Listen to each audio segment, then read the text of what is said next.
Good. Well, so my subject is art and architecture and Buddhism, and it also relates to my major. I'm an art history major. So, I guess the reason why I chose is because you don't actually hear or like learn a lot about Asian artwork, or like just the Asian in general for history. So yeah, I'll be. There's a lot of history that goes into this, and so first off, starting off, I was like, Sorry, Jackie, could you speak close to a microphone? Yeah. Okay, Yeah, sorry. thank you. Can you hear me? Just like, is this mic working? What's that? Sorry. To start with, I guess this is. So these are some Western architecture that are related to Catholicism, cathedrals. So like art and religion have also been a thing that creates a culture in history. So on the, I believe it's the left, it's the Saint Maria and Cathedral in London, and that's a Gothic style of artwork.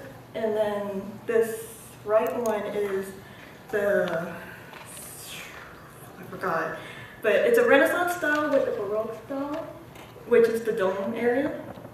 And with Gothic style artwork, we have, they're known for the high arcs and the stained glasses that were pretty popular then. So yeah, it's a lot of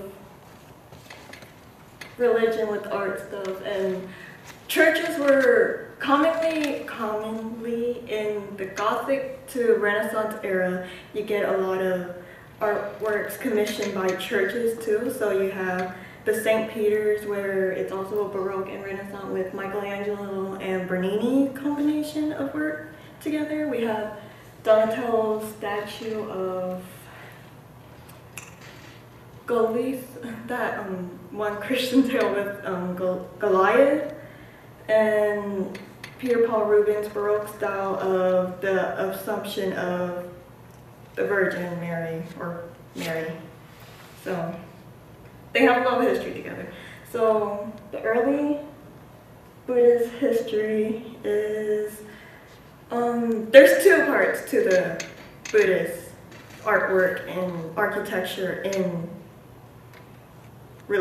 this religion. So there's the pre-Iconic age, which is before we have images of Buddha and before it's been depicted anywhere. Yeah. So they mostly early Indian artists worked with perishables, which were brick, wood, talc, and bamboo. So these perishables don't last that long, and they just disintegrate after a few times. One of the architecture that lasts from these period, which is, I think it was 5th century to the 1st BC century. So is the stupa, which is Sanskrit for heap. These are actually graves or place of monument for I think monks or like Buddhist teachers. So it's like Buddha, they bury these teachers from, I think, from the neck or waist, but God, there's so much. So they just basically bury them, and then with Buddhism, it's how they place the Buddha's ashes. Like it's often their dead are often cremated in the past. So when Buddha died, he was cremated, and they took his ash and took him to various important places where they made these stupas, which contain them, and you can't actually walk into them. You can only walk around them. And yeah, so, and they have reliefs and stuff, or like carvings on these walls and structures that often depicted Buddha's life and his previous lives. and those were the common themes during the pre-iconic age. And like I said, Buddha didn't have an image then. So it's similar to Western architecture from the Estragon period, which is an ancient region from the 9th to 8th century. And it's not really related to religion though, but because it's like mass graves with mounds for family usually of the rich in Italy at that time. So one of the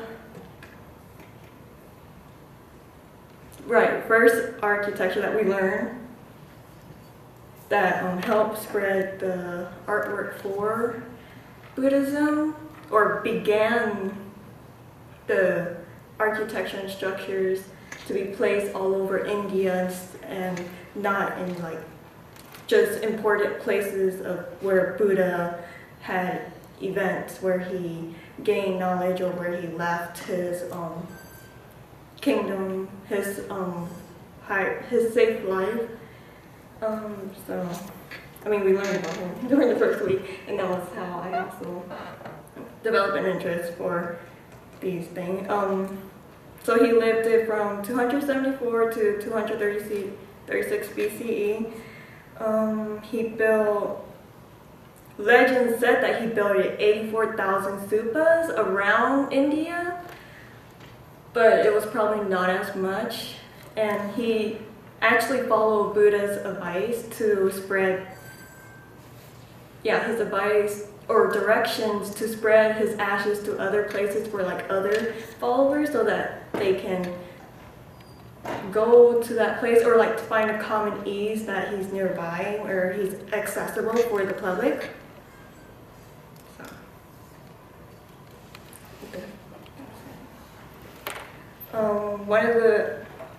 One of the great stupa that there's actually 3 stupas that were made in Sanchi town and is pretty popular. It's northern part of India, I think. I don't remember, but there's 3. This is one of them. It's made in the town of Asoka's wife Devi, who was the daughter of a local merchant there, a rich merchant, and it's covered with reliefs as well. Most of them depict Buddha's life from the beginning to his enlightenment, and they have several gateways. I think there's 4 gateways from each area around, which depicts his different part of life all around. And you can, again, only walk around it. You can't actually enter these stupas or structures. Other pre-iconic artworks are in the ancient city of Sigiriya, Sri Lanka, which is also a World Heritage Site. It's the one on the left, and they have lots of frescoes inside, which are just, I don't remember how to explain what frescoes are, but there's fresco, and apparently there's Buddha's footprint, but everyone knows it's not actually his footprint, and it's just these symbolisms that have been made to indicate Buddha was here or Buddha was there in the artworks. So that one's from Gahara, which is gonna be leading to one of the early iconic ages where Buddha is finally starting to be depicted. Gahara was one of the areas in Pakistan, which is northwest area in Pakistan. They were conquered by Alexander the Great in 330 BC. And this led to Greek and Roman influence to be combined with the artwork over the next 7th century. So when they started depicting Buddha, he has a lot of Greek features depicted on him, which is, you can see on the left where it's like wavy hair and I forgot what else features. And the Mathura is also another really early iconic age. It's from central North India. They don't have as much Greek influence as the Gahara did. So they had more influence actually from India deities. So they have more features of India's kind of artwork, Hinduism and stuff. They're called Kushan art, which is named after the empire that had taken over that ruled during that time. And they often worked it with pink sandstone, which actually allowed them to do a lot more detail in the sculptures that they have. So moving on to Northern Buddhism art, which is a lot of the Mahayan artwork. They transmitted through the Silk Road. That's where you get a lot of cultural influence during those times, because that's where a lot of people travel, and that's where the West and East share their cultural stuff. They exchange ideas and cultures basically during the Silk Road. And one significant spot for Buddhism is Dunhuang in China, which is one of the hot spots for cultural exchange, and it has many cave temples that the Buddhist monks would reside in during those travels. And it's called Caves of Thousand Buddhas, or Quanpo Dong, also known as Mao Mo. And this is actually not in that city. It's like 15 miles north or southwest of the city, but it's still pretty popular. Southeast. And it was in the late 4th century that the area became really busy, and that's when they had high traffic and a lot more cultural exchange. But there's a lot of artwork. What was it?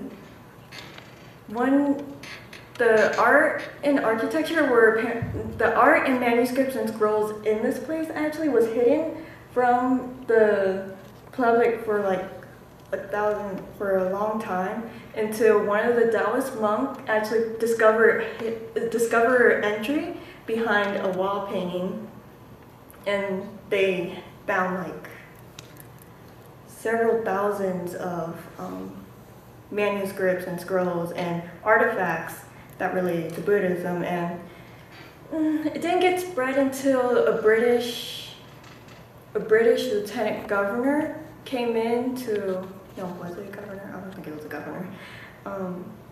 But he came in and they basically explore more of the caves and everything and spread. And so you can find artifacts of this place all over the world now.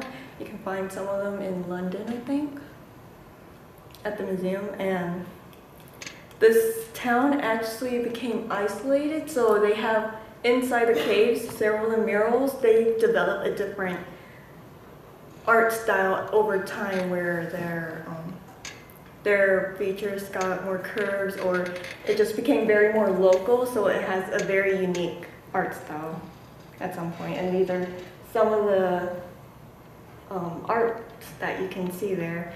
There's the giant Buddha statue, which is really not statue, but sculpture, and one of the murals that's featured there, and I'm assuming one of the inside the caves area.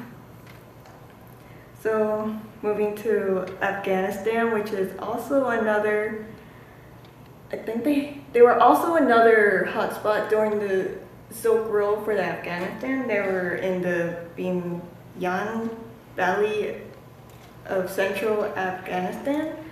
Buddhism was introduced during the Kashan period and from the 6th to 7th century. These two were the two biggest monuments of Buddha until they were destroyed by the Taliban force in 2009.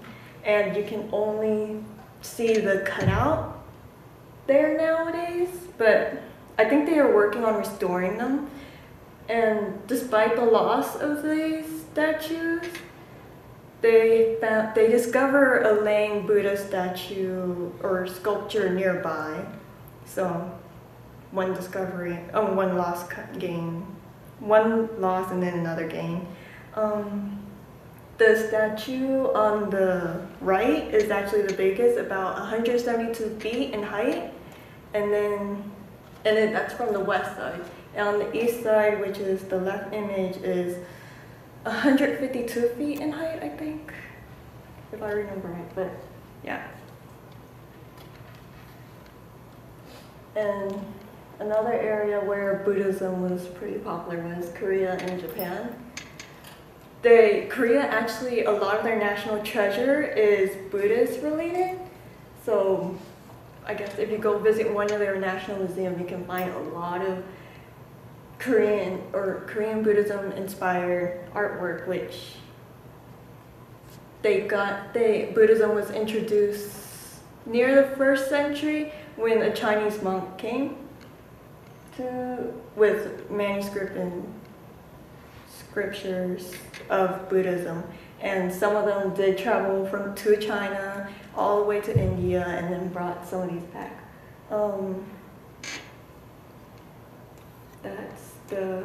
On the left side is the Korean Puljak temple. It's the pagoda. The pagoda is located at the Puljak temple, and that statue, the standing Buddha statue, is located at one of the museums. An interesting thing I learned while researching this is that the Korean temples, they are not built with nails because they wanted to so that it can be taken down and moved to a different location and built again. So it was part of the interchangeable, or it's very movable, and Buddhism actually was a very unifying force for the Koreans, and Buddhism had a very glorified golden age of artwork there during the unified Silla dynasty, and all the way up into the Joseon dynasty, where Western Christianity and stuff just started to suppress the Buddhism, but it still thrives to today. And in Japan, they actually got influence from Korea and Chinese, so it started developing too. And on the farthest right is also a pagoda. It's a different architectural style, and I forgot where it's located now, but it's there. And then the center right image is actually Fumio, which is a part of it's a different type of Buddhism that developed in Japan. I think it's small, but he is the immovable wisdom king, and Singkong. Yeah, Singkong, and it was a whole other thing. I didn't really actually look into it that much, but Buddhism was really in tie with these cultures, and there's lots of artworks dedicated to them. So in Southern Buddhism artworks, a lot of these countries were influenced by Sri Lanka. So the Theravada Buddhism is very rich in these Southern Buddhism artwork. One of them is, so we'll be talking about Cambodia. Cambodia is Angkor, It's in northwest Cambodia. It's an ancient capital for the Khmer people at that time, and Buddhism arrived in the 5th century for them. Before the Angkor period, the left side is how they depicted Buddha, and copper was actually a very precious metal there because it symbolized the prosperity and something else. Prosperity and something else. Anyway, and then during the Angkor period, I think one of the emperors had the Buddha statue had this Buddha statue created where he's protected by the Nagas, which are snakes. Whoops, figures. There. I forgot what else. But yeah. So then moving on to Thailand, we have the Sehong Hat Thai, capital of the first kingdom of Simon. This is actually a World Heritage Site, and it's a very large area with lots of other temples around it. There's not so far from this main temple, which is Chiang Mai, which is this very golden area temple. It's called the White Temple, which is actually, the architecture is all white stone. I'm not sure what kind of material it is, but they host a lot of murals from that age and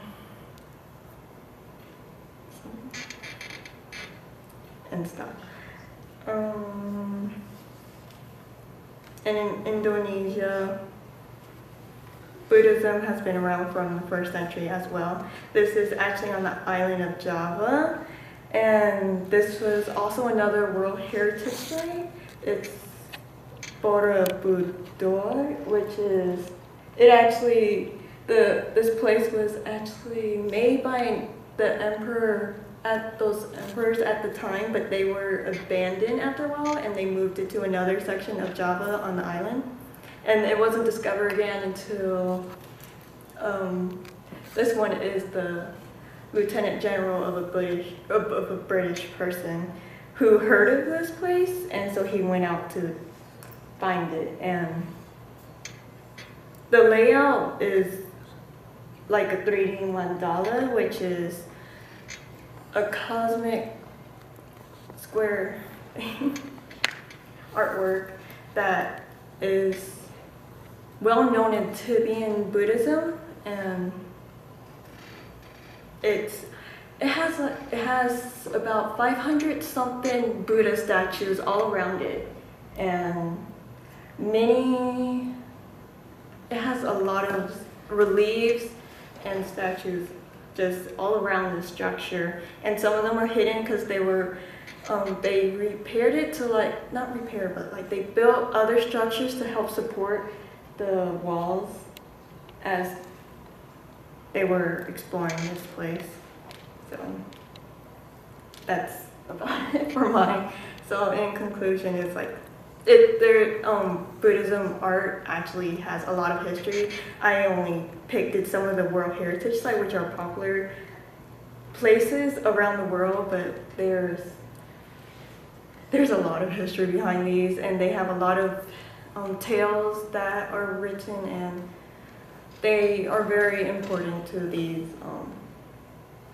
They're very important to these countries because they show a culture, and like in China, Buddhism actually shows the growth of how the Chinese culture evolved it over time from these. So yeah, that's it. Thank you. Any question for her? Any question for Jackie? Oh. Wow, no question. How about Jackie? How could you come up to this topic? Which significant image, pictures, and so forth in Buddhism that capture your mind? It was just the fact that there was architectures that were dedicated for Buddhism, and they worked it with stone a lot, so it's like you see I was just really interested. I think the most prominent might be when I had to make a mandala for my graphic design class about a few years ago, and like I didn't knew it was Buddhism. I knew what a mandala was, but I didn't know it was a Buddhist related artwork. And I guess from there, my curiosity about the artwork from Asia was set, but like I never really had a chance to explore it because my degree is mostly in Western artwork over the centuries from ancient all the way to present times. So how about imagine that Buddhism without artwork? What do you think? There's a lot. Like I'm really impressed that they built really huge statues and huge statues for Buddha, and how much it influenced these countries, and how actually Buddhism was like so flexible where like you can take it anywhere, and compared to like Christianity where you have to go to the church, where that's where you dedicate your where you show your dedication to God or like whatever figure that you look up to. So with Buddhism, it's all on yourself. You can practice it anywhere. So I think that's one of the reasons. It's one of the reasons why it was so popular among the Asian countries. So I find that really awesome. Yeah. And it's one point I want to mention, because it's related to the art. I don't know whether you pay attention or not. The Buddha statue, whichever countries Buddhism spread to, it's different. So let's say Indian Buddha statues may be different from Thai, or may be different from Vietnamese style. It's different from Japanese and so forth. Who know why? Actually, somehow when Buddhism came to each country, somehow people, you can say, customize the Buddha image, pictures according to their personality, whichever culture and traditions. That's quite different from other traditions.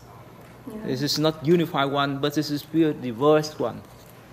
Yeah, in the Martha, they actually, with the influence of India, Buddha had more broad shoulders, and